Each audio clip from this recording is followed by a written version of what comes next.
the motorcycles much, you've probably seen a dog.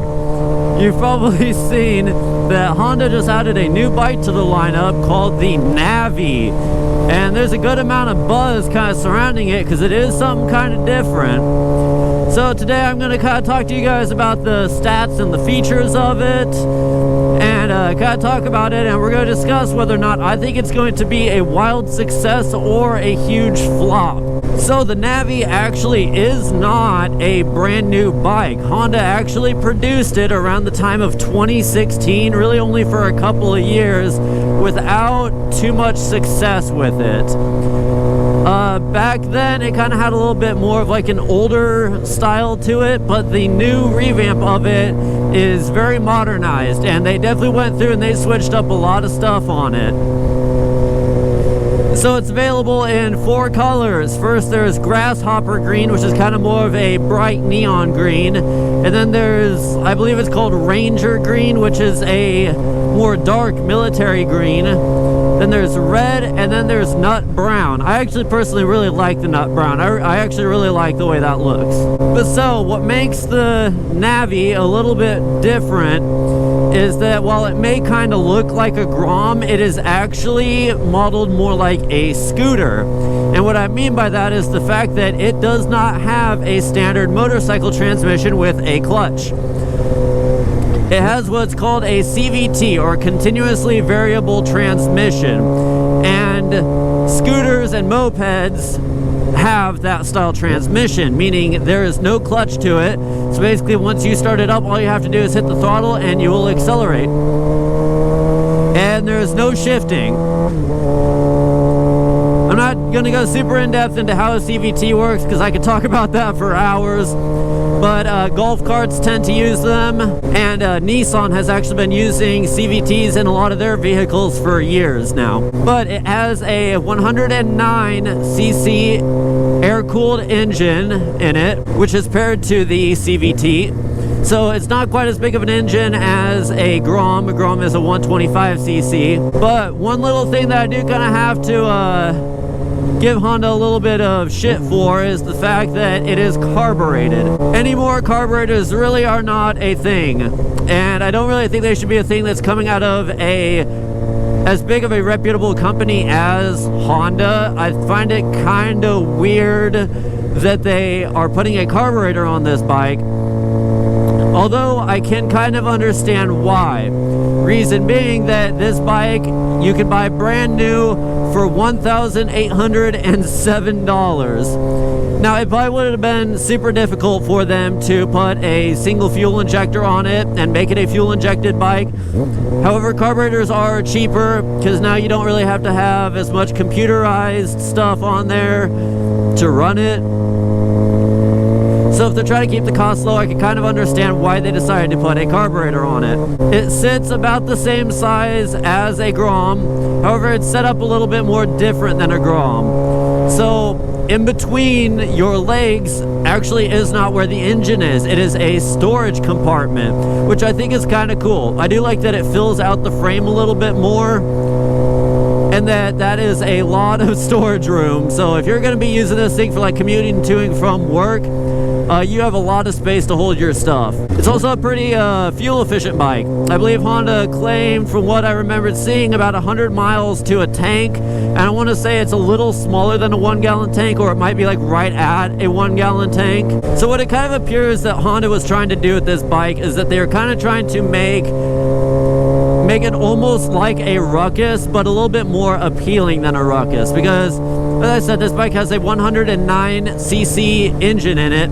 The Ruckus has a 49cc engine in it, so it's a much smaller engine in the Ruckus. So the Navi has a bigger engine, but one difference between the Navi and the Ruckus is the fact that the Navi is air-cooled, whereas the Ruckus is actually a liquid-cooled engine. Whether or not I think this is going to be a wild success or a huge flop, I think there are probably a few things that Honda could have done to make this seem a little more appealing.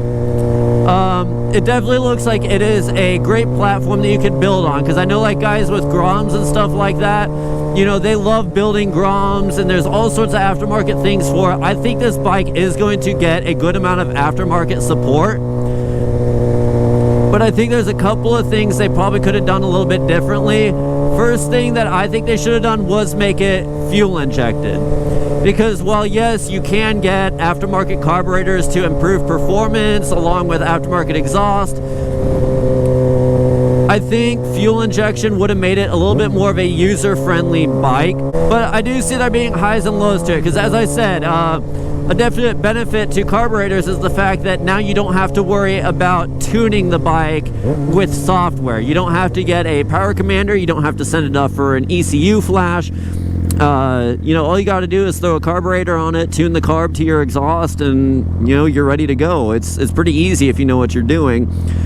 But I think anymore, really, carburetors just are not a thing. Especially when you're as reputable and big of a company as Honda is. I will also say I like the styling of the Navi way more than the Ruckus. Because for me, I can honestly say if I was going to get, you know, some sort of a scooter type motorcycle, I would prefer the Navi way more than the Ruckus. I do not like the way the Ruckuses look. I don't like how they look like a scooter. So, you know, it's where I gotta, you know, if you kind of care about what people think of you, you know, you're riding down the highway on this thing, on a Ruckus, you know, people are going to be looking at you like, what the hell? Versus something like the Navi, you know, it looks like more of a motorcycle compared to a scooter. Which also I did forget to mention, Honda claims you can do 55 miles an hour with the Navi. So highway speeds actually are fairly doable from the sounds of it. Although it may be a little uncomfortable, you can do 55. Probably a little bit more if you're going down a hill with the wind to your back. But overall, I think that this bike is going to be a pretty good success. Because it looks like a good platform to build off of. Like, there will definitely be aftermarket support with it. And I definitely see people like the Grom guys really going after this bike. I don't necessarily think that